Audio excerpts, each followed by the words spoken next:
What happens when a group of reckless bikers targets the wrong man? A seemingly unassuming farmer's son fresh back from his deployment? They thought he was just another country boy with no fight left in him. What they didn't know was that Luke and Trainer wasn't just any man.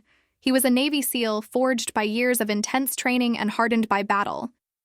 Beneath his quiet demeanor lay a warrior prepared to defend what mattered most. And when the Crimson Hounds crossed the line, they ignited a fight they would never forget in this gripping tale of courage and resilience. We dive deep into a community torn by fear, a family pushed to the brink, and one man's relentless battle to protect his home and honor.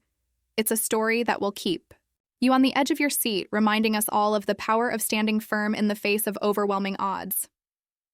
What are your thoughts on Lucan's story? We'd love to hear where you're watching from and what moments stood out most to you. Leave your insights in the comments below and let us know how this tale resonated with you. If you're ready for more inspiring stories, don't forget to subscribe to Hoakaren Tales.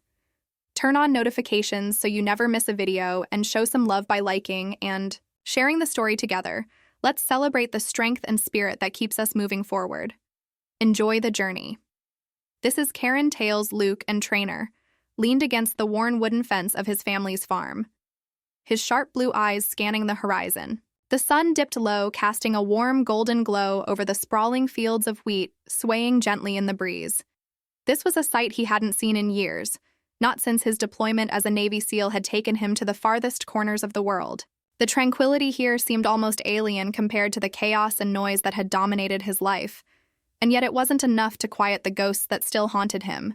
He had returned home less than a week ago, trading the clamor of helicopters and gunfire for the chirping of crickets and the occasional hum of a distant tractor. His parents had greeted him with open arms, their faces lined with worry and relief.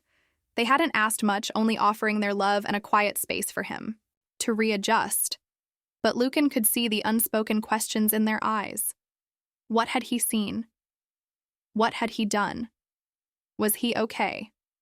Lucan didn't have the answers. All he knew was that he had felt a pull, a need to come back to the place where his roots ran deep. To the farm that had been in his family for generations. He hoped the simplicity of this life could mend the fractures in his soul, though he wasn't naive enough to think it would be easy. The town of Mill Haven was small, nestled in the heart of the Midwest. It had always been a quiet place where everyone knew everyone, and news traveled fast as a boy. Lucan had spent his days racing through these fields and helping his father repair old machinery in the barn. It was a life of hard work and simple pleasures, one that had shaped the disciplined man he became. But now as he stood there, he felt like a stranger in his own home. A low rumble pulled him from his thoughts. He turned to see a battered pickup truck rolling down the dirt road toward the house. His father, Charles Trainer, stepped out, his movement slow and deliberate with age. The elder Trainer wiped his hands on a rag, his weathered face breaking into a smile. When he saw Lucan fence still holding up, Charles asked, his voice gruff but warm for now. Lucan replied, managing a small smile, but it could use some work. Charles nodded, his gaze lingering on his son. Good to have you back, son. Farms missed you. Lucan didn't respond, his throat tightening. Instead, he gestured toward the barn. I'll get started on the tractor tomorrow. That old thing still giving you trouble? Always. Charles chuckled, but we manage. As his father walked back to the house, Lucan remained by the fence, the weight of his return settling heavily. On his shoulders, he had hoped for peace, but he knew it wouldn't come easily. Not with the memories that clung to him, and certainly not with the looming presence of the Crimson Hounds. The Hounds were a local biker gang that had taken root in Mill Haven during Lucan's absence. Their leader, Dean Forrester, was a brash and arrogant man with a penchant for causing trouble under his reign. The gang had transformed from a ragtag group of misfits into a well-organized force that extorted businesses, harassed locals, and claimed the roads as their own. Lucan had heard about them before he returned, but seeing their influence firsthand was a different story. At first, he had tried to ignore them, focusing instead on the work that needed to be done around the farm, but it wasn't long before their presence became impossible to overlook.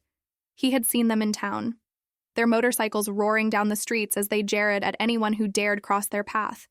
He had heard the stories of shopkeepers forced to pay protection fees, of teenagers lured into their fold, and of those who had tried to stand up to them and paid the price. Lucan knew trouble when he saw it, and the Crimson Hounds are of it. But he hadn't come back to Millhaven to fight. Another war. He had come back to Heath to rebuild, and to find some semblance of normally confronting the Hounds would only stir up more chaos, and he wasn't sure he had the strength for it. For now, he told himself he would stay out of their way. But deep down, he knew it was only a matter of time before their paths crossed the Millhaven. Diner sat at the edge of town, a relic of simpler times with its red vinyl booths and a faded jukebox that hadn't worked in years. It was the kind of place where the air smelled like freshly brewed coffee and fried bacon, where the locals gathered to trade stories and gossip over stacks of pancakes. Lucan hadn't been back here since his teenage years.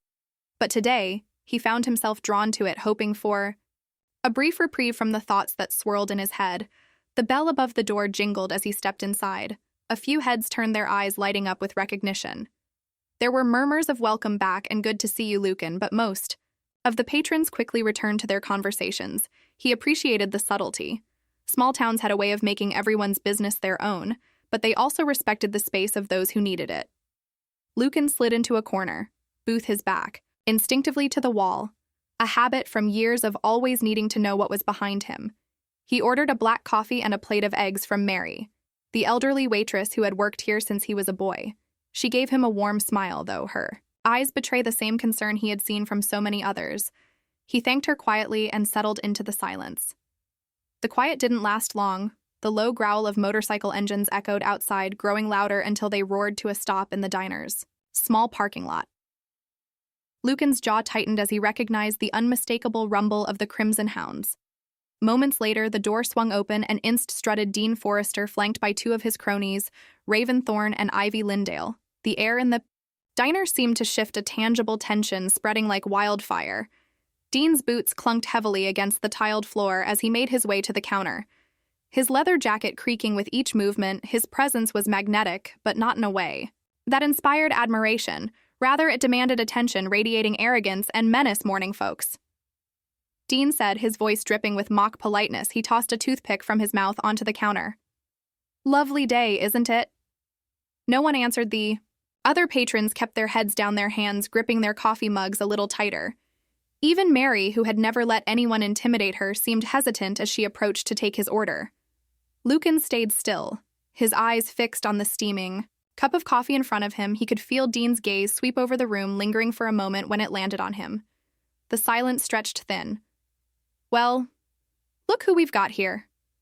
Dean drawled, a grin spreading across his face as he sauntered over to Lucan's booth. The hometown hero heard. "You've been back for a few days now. Trainer, welcome home." Lucan didn't look up Forrester. He said simply, his voice calm but carrying an edge. Dean slid into the seat across from him, ignoring the icy reception. Raven and Ivy leaned casually against the counter, their eyes darting between the two men like predators waiting for their cue to pounce. "You know?" Dean continued, his grin never wavering. "We were just talking about how nice it is to have someone of your caliber back in town. A Navy SEAL, no less. Quite the big shot." Lucan met his gaze, then his expression unreadable.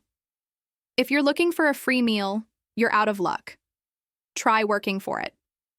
A chuckle escaped Dean's throat, but there was no humor in it. "That's the thing. Trainer, you see, we've been doing a lot of work around here, keeping things running smoothly, making sure everyone stays safe." Maybe you've heard Lucan's grip tightened around his coffee cup, but he didn't respond. He wasn't about to give Dean the satisfaction. "But you," Dean went on, leaning forward, "you've been gone so long. I'm not sure you understand how things work around here anymore. This town's changed, Trainer, and frankly, it doesn't seem like there's much room for a guy like you." The tension in the room was suffocating now. The other patrons frozen in place as they pretended not to listen. Lucan's silence only seemed to embolden Dean, who leaned back with a satisfied smirk. "Tell you what," Dean said, standing up and straightening his jacket. "Why don't you stick to your little farm and leave the rest to us? Wouldn't want you getting hurt now, would we?" He turned to leave, but not before grabbing Lucan's coffee mug and tossing it carelessly onto the table. The liquid splashed across the surface, pooling near the edge. Raven and Ivy followed him out, their laughter echoing through the diner as they mounted their bikes and roared away. The silence that followed was deafening. Luke and exhaled slowly, his jaw clenched tight. He reached for a napkin to clean up the mess. IGN. ignoring the stares of the other diners inside.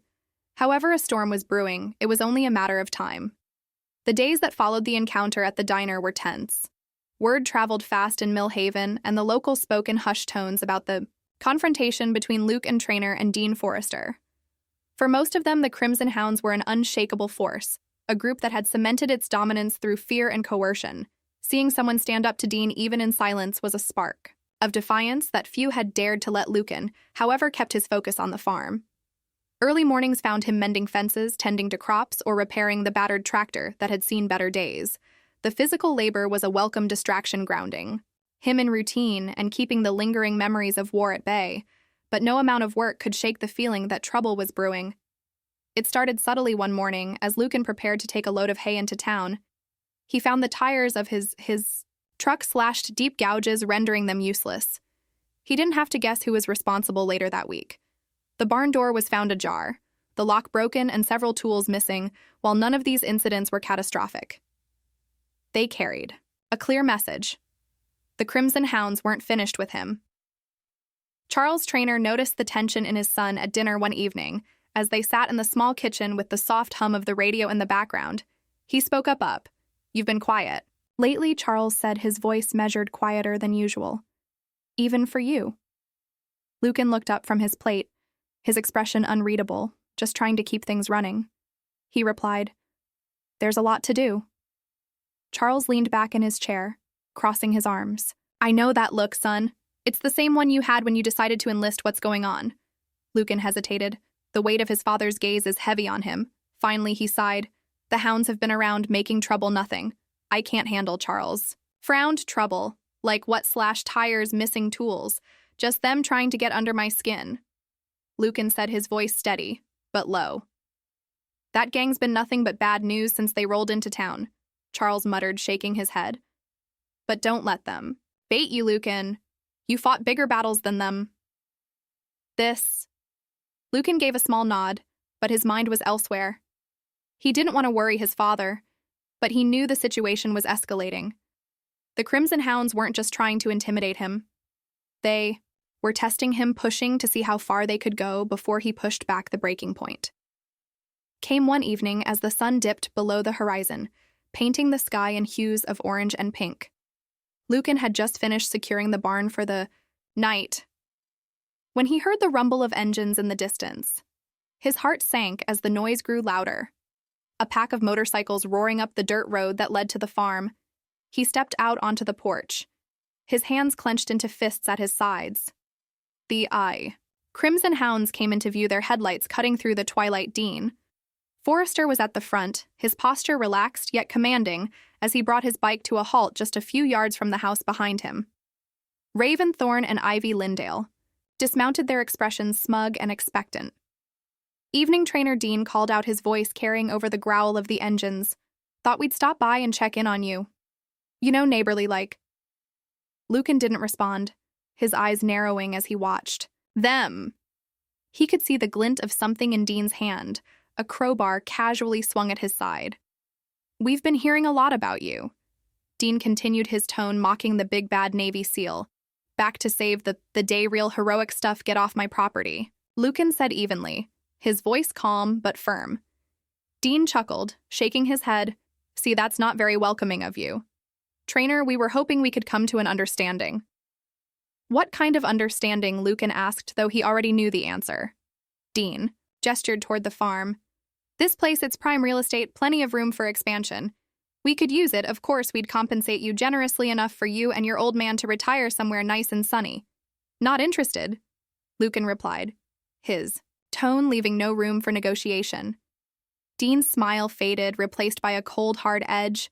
"That's a shame. It'd be easier for everyone if you just played along. But I get it. Some people have to learn the hard way." He took a step closer, his cronies following. The tension in the air was palpable. A thread stretched taut and ready to snap. Lucan stood his ground, his body coiled like a spring he didn't want to fight. Not here, not now, but he was ready. If it came to that, Dean raised the crowbar, letting it dangle from his fingertips. "You sure about this, Trainer?" "Last chance." Lucan's response was simple. "Get off my property. Now I'm for a moment." It seemed like Dean might press the issue, but then he smirked, lowering the crowbar. "All right," he said, backing. "Away we'll leave for now." He turned to his crew, motioning for them to mount their bikes. "But don't get too comfortable. We'll be seeing you around," as the hounds roared away into the night. Lucan exhaled slowly, his fists unclenching. He knew this wasn't the end. It was only the beginning. The following morning brought no relief. The faint traces of tire marks leading away from the farm were a grim reminder of the confrontation from the night before Lucan spent the early hours patrolling the property. Checking the fences and the barn for any signs of sabotage, everything seemed intact for now, but the unease in his chest didn't fade. He knew the Crimson Hounds wouldn't stay quiet for long. His instincts proved correct later that afternoon when a neighbor, Ariadne Carrick, arrived in her beat-up truck. Her face flushed with worry. Ariadne was one of the few people in Millhaven who wasn't afraid to speak her mind, a fact that had earned her both friends and enemies in equal measure. She had grown up alongside Lucan, and though their lives had taken vastly different paths, there was an unspoken bond of mutual respect between them. "Elkan," Ariadne called as she climbed out of the truck. "We need to talk." Lucan wiped his hands on a rag. Stepping away from the tractor he had been working on. "What's going on?" Ariadne crossed her arms, her brow furrowed.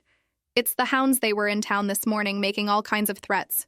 Dean's been running his mouth about you, saying you're trying to play hero and that it's going to cost everyone." Lucan's jaw tightened. "What exactly did he say?"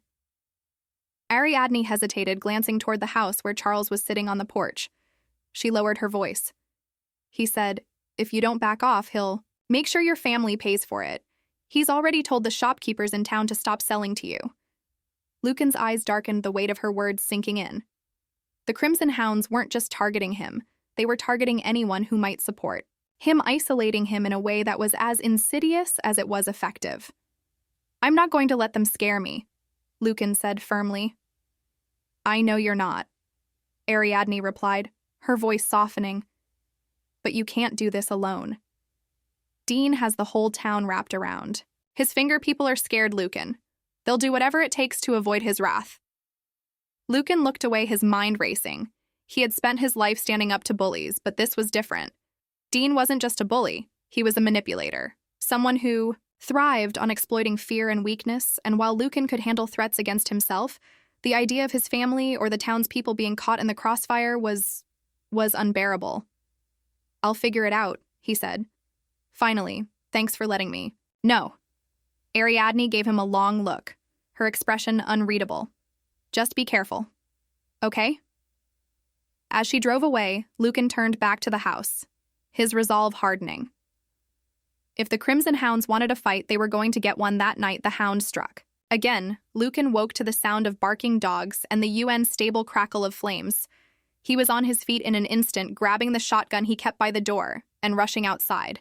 The sight that greeted him was enough to make his blood boil. The barn was ablaze, the orange flames licking hungrily at the wooden structure. His father stood nearby, frantically trying to hose down the spreading fire. "Dad," Lucan shouted, running to his side. "Are you okay?"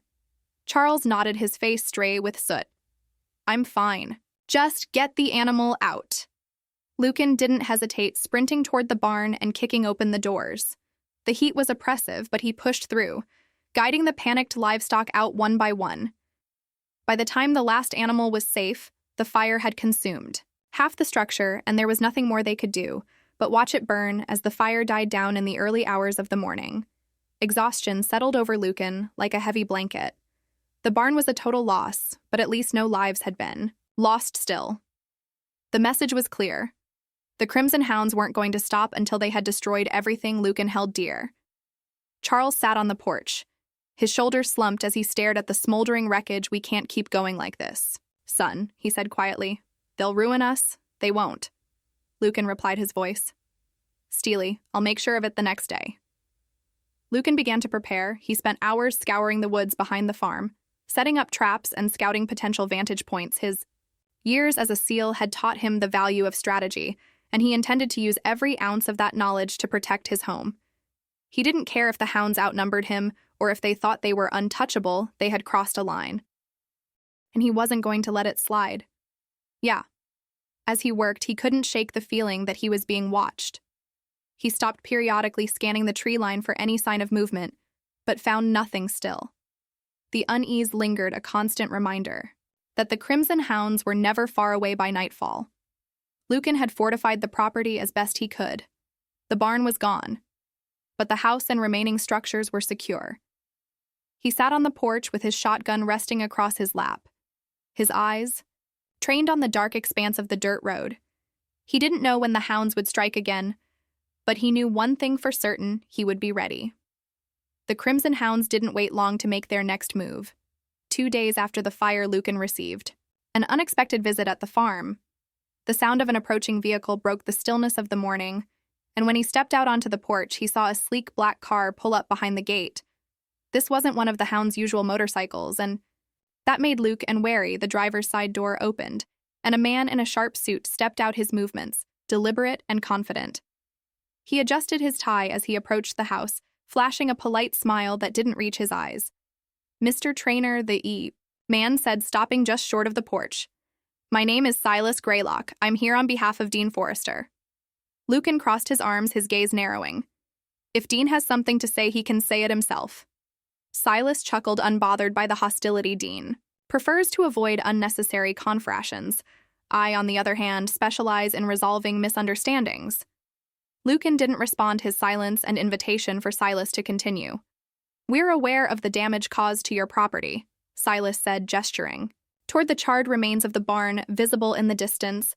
"It's unfortunate, truly, but accidents happen. Wouldn't you agree?" Lucan's jaw tightened. "You call that an accident?" Silas held up a hand, his expression plating. "I'm not here to debate semantics. Mr. Trainer, I'm here to offer a solution. Dean is willing to overlook the tensions between you and his associates if you agree to a simple arrangement." Lucan raised an eyebrow. "And what arrangement would that be?" "Sell the farm."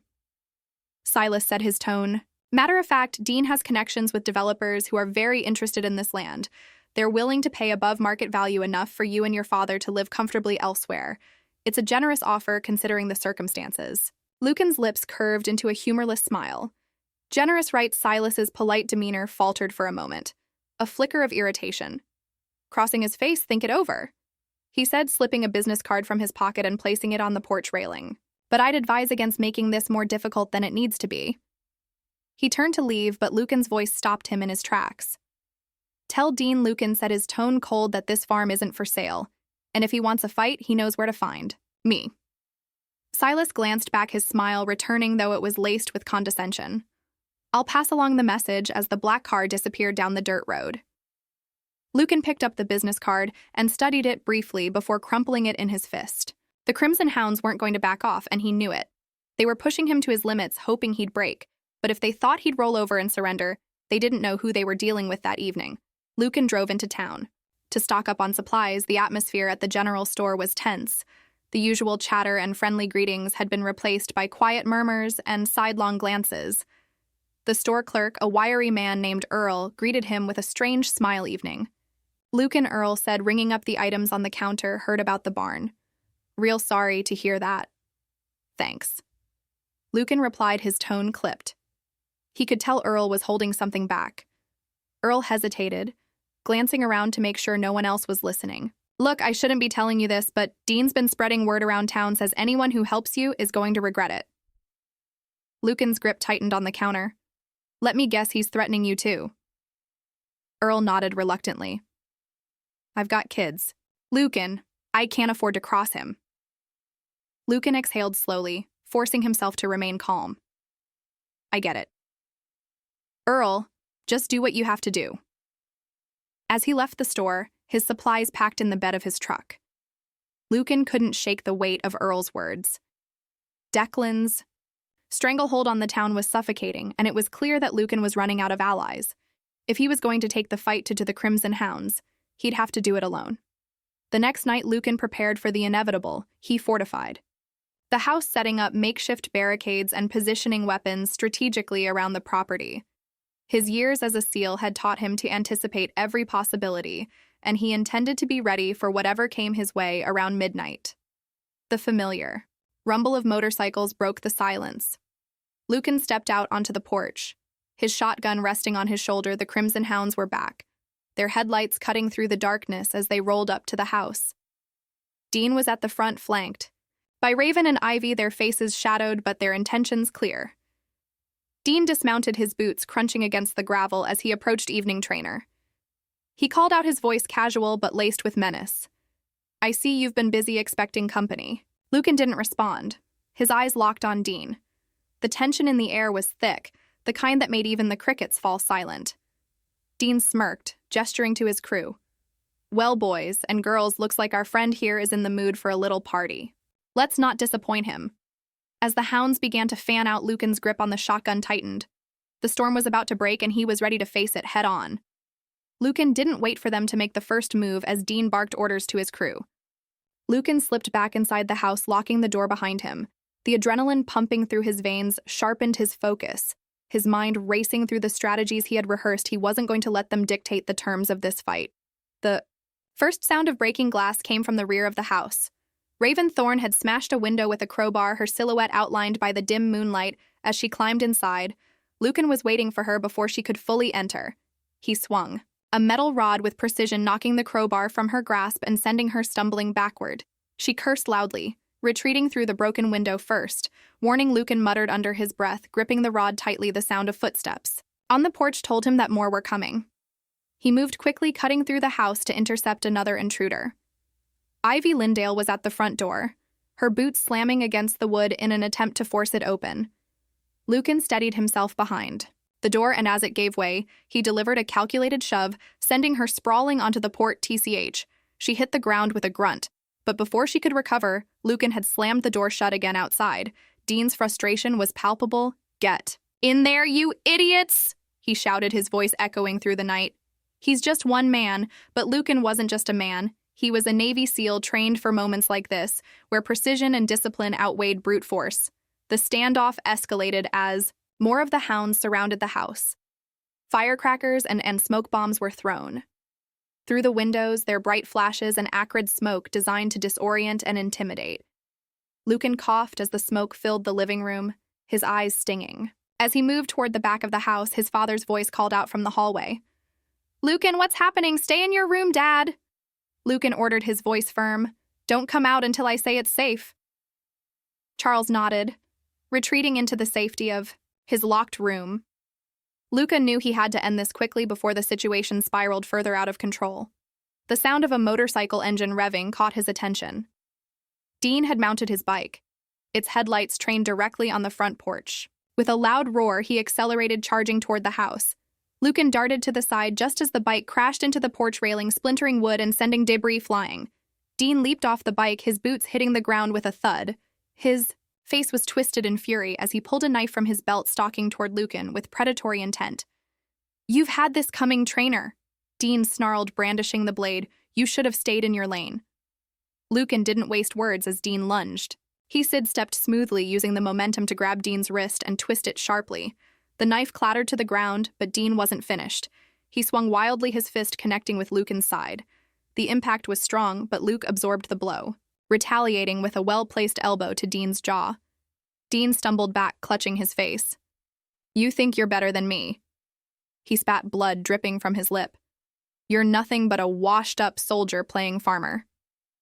Lucan's eyes blazed with fury, and "You're a coward, hiding behind your gang." Meanwhile, the remaining hounds weren't idle. Raven and Ivy regrouped, coordinating their efforts to breach the house. They stormed through the back door, their weapons raised. Lucan saw them coming and moved. Quickly grabbing a heavy chair and using it as a makeshift shield, he charged at them, the force knocking both women off balance. Ivy hit the ground hard, her weapon skittering across the floor, while Raven managed to stay on her feet, swinging a bat. In a wide arc, Lucan ducked just in time.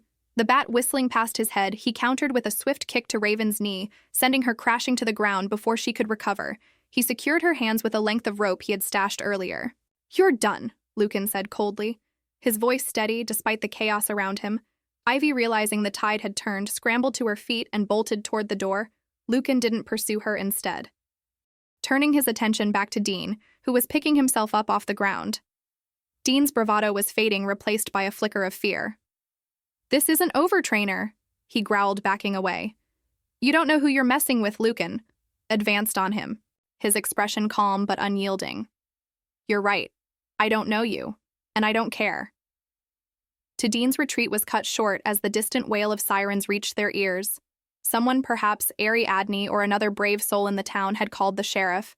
The sound seemed to drain the fight out of Dean, who cursed under his breath and gestured for his remaining crew to fall back. This isn't over, Dean hissed one last time before disappearing into the shadows with the remnants of his gang. Lucan stood on the porch watching as the hounds fled into the night. His body ached from the fight, but he felt a grim sense of satisfaction. For now the farm was safe, but he knew the battle was far from over, as the sheriff's cruiser pulled up to the farm Satai. Flashing red and blue lights illuminated the aftermath of the battle. Lucan stood in the middle of the chaos, his shirt torn and smeared with dirt. His chest rising and falling with the effort to catch his breath around him, lay the evidence of the eye. Crimson hounds attacked shattered wood, scattered debris, and the smoldering remains of Dean's wrecked motorcycle. Sheriff Martin Hayes stepped out of the car, his stern face shadowed by the brim of his hat. He surveyed the scene, his jaw tightening, as he approached Lucan. What the hell happened here? Trainer Elkan leaned against the porch railing, his grip on the shotgun loosening. Dean Forrester and his gang decided to pay a visit. Martin sighed, running a hand over his face. I warned you, Lucan. Getting involved with these guys was only going to make things worse. I didn't get involved, Lucan said, his tone clipped. They brought the fight to me. The sheriff glanced at the restrained Raven Thorne, who glared up at him from her position on the ground. And what about her? She broke in. Lucan replied, I subdued her before she could do any real damage. Martin crouched down, his eyes narrowing as he addressed Raven.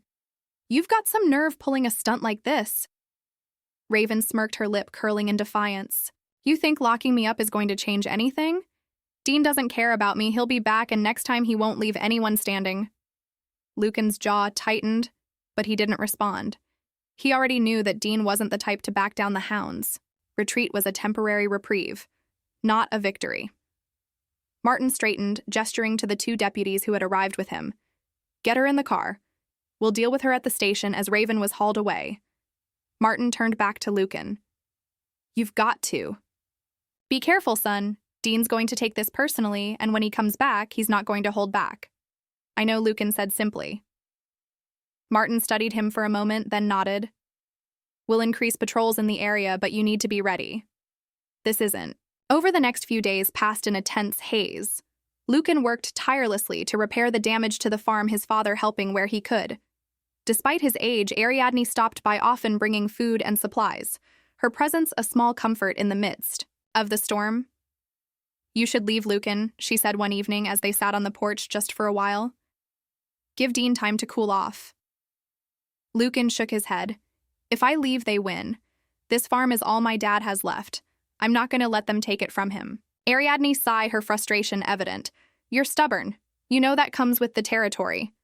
Lucan replied, a faint smile tugging at his lips. Despite his outward calm, Lucan knew the next attack was inevitable. Dean wouldn't let this go, and Lucan had no intention of giving him the upper hand.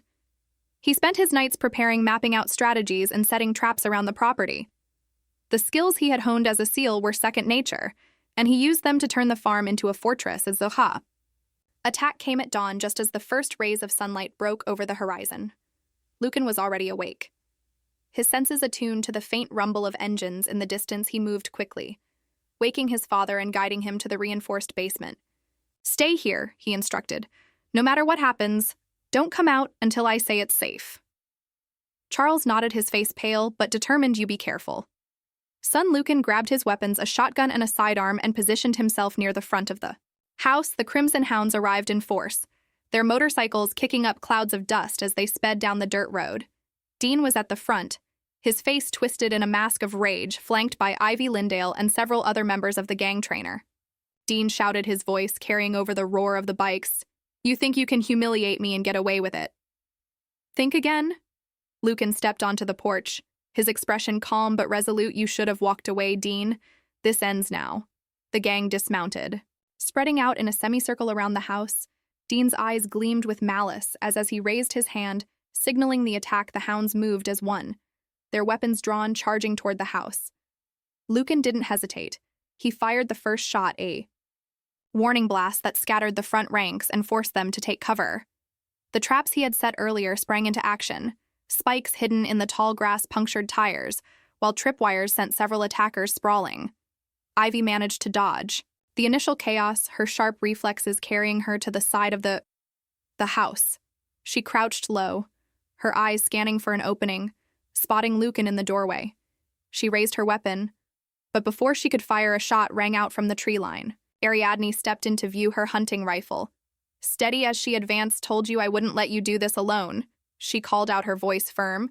Lucan nodded in gratitude, his focus never wavering from the fight together. They pushed back against the onslaught, their combined efforts creating a wall of resistance that the hounds couldn't break. Dean, however, wasn't so easily deterred. He barked orders, rallying his crew for another push. This time they focused their attack on the barn, hoping to draw Lucan and Ariadne out of their defensive positions. Dean's gang swarmed the barn like a pack of wolves, smashing through the doors with bats and crowbars. The old structure groaned under the assault, its timbers cracking as they worked to force Lucan out from his position near the house. Lucan's sharp eyes tracked their movements, assessing their strategy.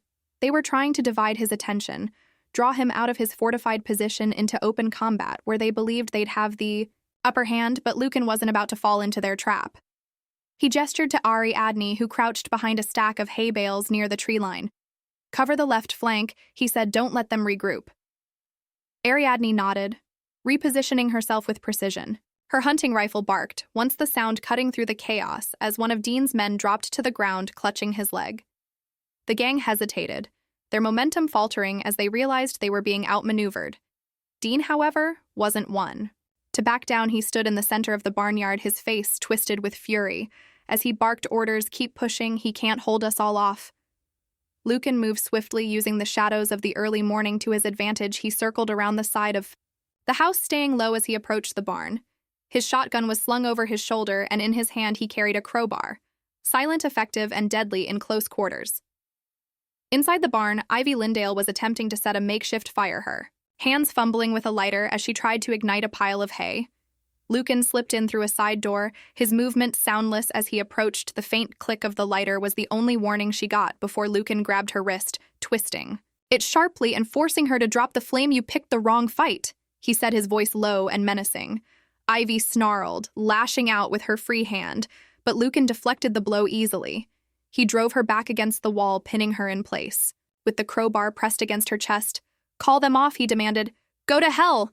She spat, her eyes blazing with defiance. Lucan's jaw tightened, but before he could respond, the barn door was kicked open, and Dean stormed in, his gun drawn. "Let her go, trainer!"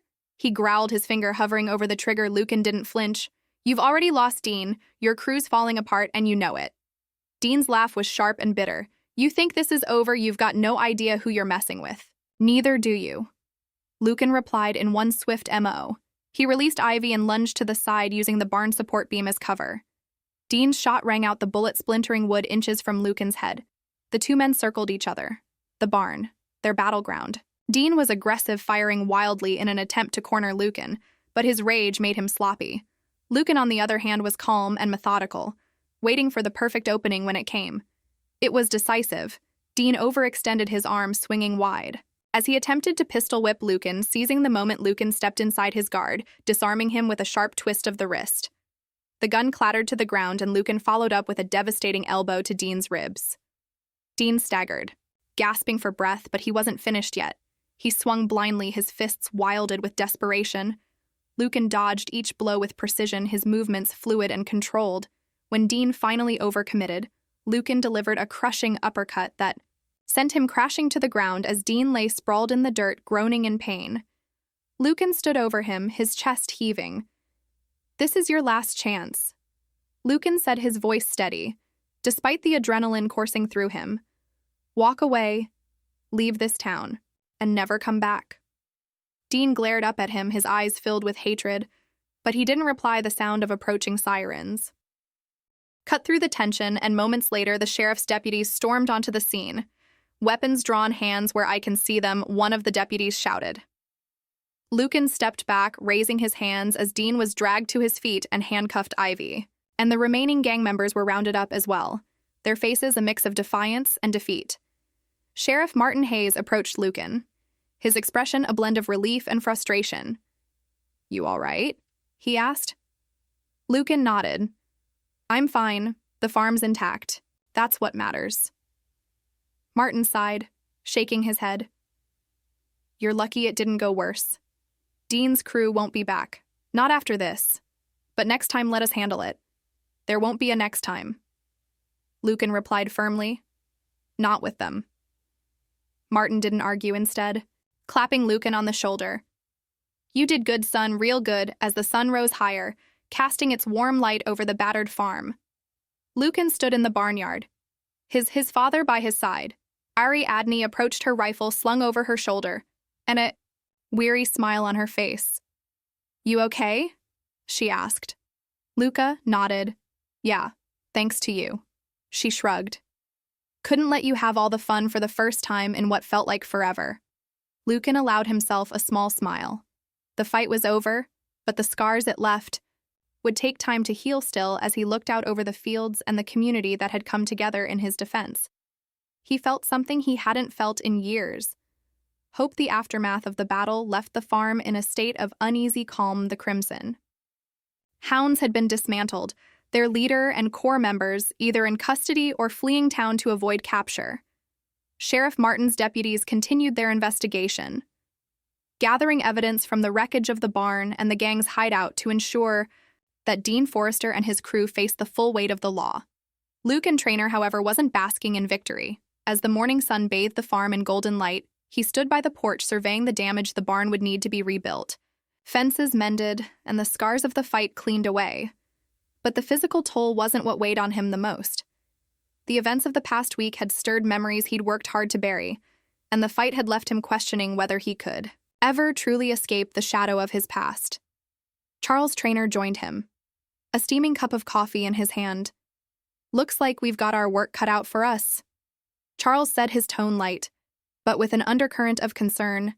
Lucan nodded, his gaze fixed. "On the horizon, we'll get it done." "We always do." Charles placed a hand on his son's shoulder. "I'm proud of you, Lucan. You stood your ground and protected what's ours. That's all any man can do." Lucan managed a faint smile. "Thanks, Dad." A familiar truck rumbled up the dirt road, its arrival stirring a puff of dust in its wake. Ariadne Carrick stepped out, her rifle still slung over her shoulder. Though her demeanor was more relaxed, she offered Lucan a small wave as she approached. "Thought you could use some help," she said, gesturing to the supplies in the back of her truck. "Lumber, nails, and tools. Figured we'd start with the barn." Lucan raised an eyebrow. "Didn't realize you were in the construction business." "I'm not," Ariadne admitted with a grin, "but I know how to follow instructions." Charles chuckled. "Well, we won't turn down an extra pair of hands." As the day progressed, the trio worked side by side, clearing debris and laying the groundwork for rebuilding. Neighbors began to trickle in, some bringing tools and materials, others simply offering moral support. It was a reminder of the resilience of and camaraderie that defined Mile Haven, a community that, despite its struggles, always came together in times of need. By the time the sun dipped below the horizon, casting long shadows over the fields, the framework of the new barn was beginning to take shape. Lucan stood back, wiping sweat from his brow as he surveyed their progress. It wasn't much yet, but it was a start. Ariadne approached, handing him a bottle of water. "Not bad for day's work," she said. Her tone teasing. Lucan took a sip, nodding in agreement. "Couldn't have done it without you." A.R. Adney shrugged. "You'd have figured it out. You always do." The comfortable silence that settled between them was broken by the sound of approaching footsteps. Sheriff Martin had returned, his expression serious, but not unkind. Traynor, he said, nodding in greeting. "Got some news you'll want to hear." Elsie tensed slightly, his instincts on high alert. "What's going on?" Martin glanced at Ariadne, then back to Lucan. "Dean's spilling everything. Names, operations. The whole 9 yards. Turns out the Crimson Hounds weren't just a small town gang. They were part of a much larger network." Lucan's jaw tightened. "How much larger?" "Big enough that it's going to take some time to sort through it all," Martin admitted. "But the good news is, you've made a dent, a big one." Ariadne crossed her arms, her brow furrowing. "And the bad news?"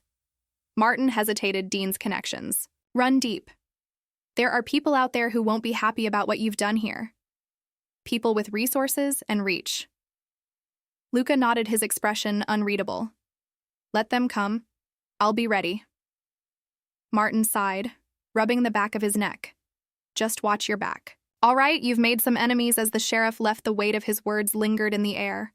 Lucan knew he couldn't afford to let his guard down, but for the first time in a long while, he felt a sense of purpose. The fight wasn't over, but it was a fight he was willing to face later that night. As the farm settled into quiet, Lucan found himself sitting on the porch. The cool night air a welcome reprieve from the day's labor. Ariadne joined him, a glass of lemonade in hand. You thinking about what Martin said? She asked, breaking the silence. Lucan nodded, hard not to, but this is my home. I'm not running. Didn't think you would. Ariadne said with a small smile. But you don't have to do it alone. You know? Lucan glanced at her, his expression softening. Thanks, Ariadne, for everything. She shrugged, though her smile grew wider any time as the stars blinked into view above them. Lucan felt a rare sense of peace. The road ahead wouldn't be easy, but he wasn't walking it alone. And for now, that was enough. The following morning was calm, the kind of peaceful start that had once defined life on the Trainer farm. The rebuilding efforts continued, but now it wasn't just Lucan, Ariadne, and Charles. Half the town seemed to have turned up, each person bringing tools, supplies, and stories of their own.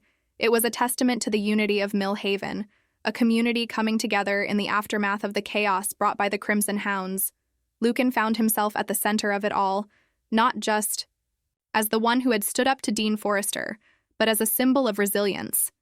People who had been too afraid to challenge the gang before now looked to him with newfound respect, their quiet gratitude shining through in the way they worked beside him.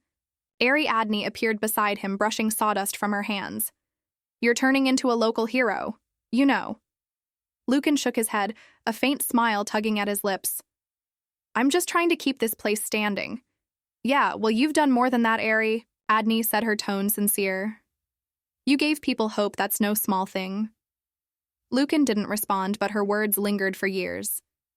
He had thought of himself as a soldier, someone trained to fight battles that weren't his own yet. Here on his family's land, he had found a battle worth fighting, a fight not just for his home, but for the people who called Mill Haven home too.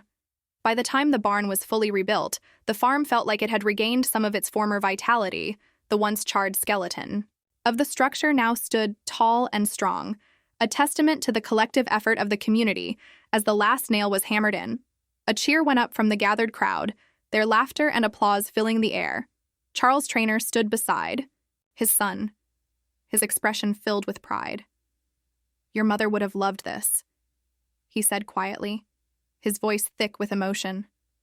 Seeing everyone come together like this. Lucan nodded, his throat tightening. She would have been out here bossing everyone around. Charles chuckled, the sound bittersweet that she would, as the crowd began to disperse, offering their final words of encouragement and promises to visit soon. Ariadne lingered. She leaned against the barn door, her arms crossed as she watched Lucan. With a thoughtful expression, you okay? She asked. Lucan nodded.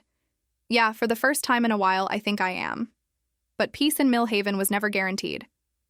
A week after the barn was finished, Lucan received an unexpected visitor. Sheriff Martin arrived. At the farm, his cruiser kicking up dust as it rolled down the driveway, the look on his face told Lucan everything he needed to know. Trouble was brewing again. What is it this time? Lucan asked as Martin stepped out of the car. Martin handed him a folded piece of paper. This came in this morning.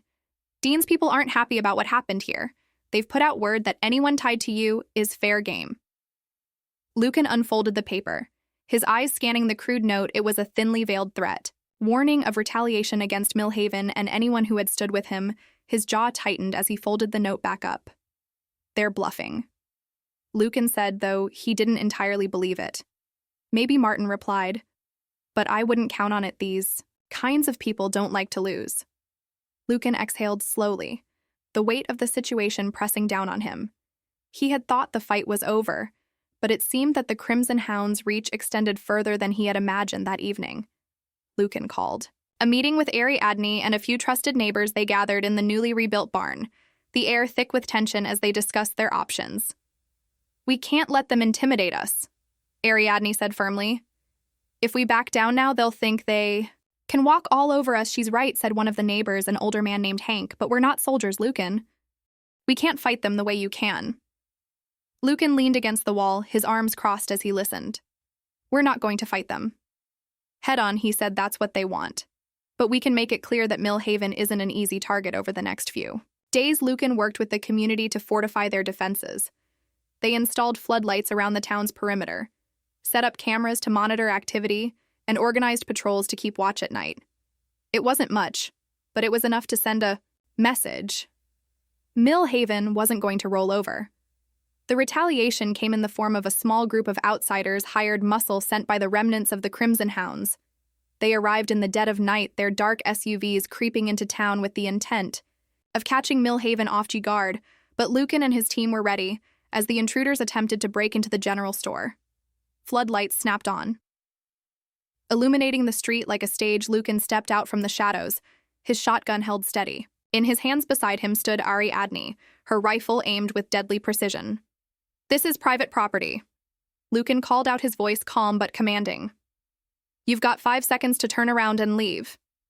The intruders hesitated, their confidence faltering. Under the scrutiny of the lights and the armed townsfolk who began to emerge from their homes, they had expected an easy target, not a coordinated response.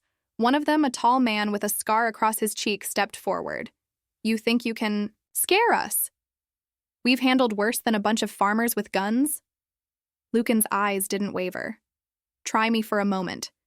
It seemed like the intruders might push their luck, but the sight of the townsfolk standing, united, their determination evident in every face, was enough to make them think twice. They retreated to their vehicles, their engines roaring as they sped away into the night. As the dust settled, the townspeople gathered in the square, their relief palpable. Lucan stood at the center, his presence a quiet reassurance to those around him. "They won't be back," he said, his voice steady. "Not if we stick together." Ariadne stepped forward, her eyes meeting his. "You saved this town, Lucan. Don't downplay that." Lucan shook his head. "We saved it together." As the crowd dispersed, Lucan felt a hand on his shoulder. He turned to see Charles, his father's face lined with pride and gratitude. "Your mother would have been proud," Charles said softly. Lucan smiled. "I hope so." As the first light of dawn broke over the horizon, Millhaven stood stronger than ever. The scars of the past weeks would take time to heal, but the town had proven that it wouldn't be broken, and for Lucan, the farm had become more than just a home. It was a symbol of resilience, a reminder that even in the face of darkness, there was always a reason to fight. And so the story of Lucan Trainer and the battle for Millhaven comes to a close, leaving us with powerful lessons about resilience, courage, and the strength of community. When faced with overwhelming odds, Lucan stood firm not just for himself but for his family and the town he called home. It's a testament to how, even in the darkest moments, unity and determination can light the way. What do you think about Lucan's journey? Did his unwavering resolve inspire you? Let us know in the comments below. We'd love to hear your thoughts on the story, your favorite moments, or even how it made you reflect on challenges in your own life. Your insights are what make this channel a community worth sharing. If you enjoyed this story, don't forget to give it a big thumbs up, share it with someone who loves a tale of triumph, and most importantly, hit that subscribe button to join the Karen Tales family. Don't forget to ring the bell so you never miss another story that stirs your soul and warms your heart. Thank you for being part of this journey. Stay tuned for more stories that remind us of the power of the human spirit. Until next time, take care, and we'll see you in the next tale from the heart.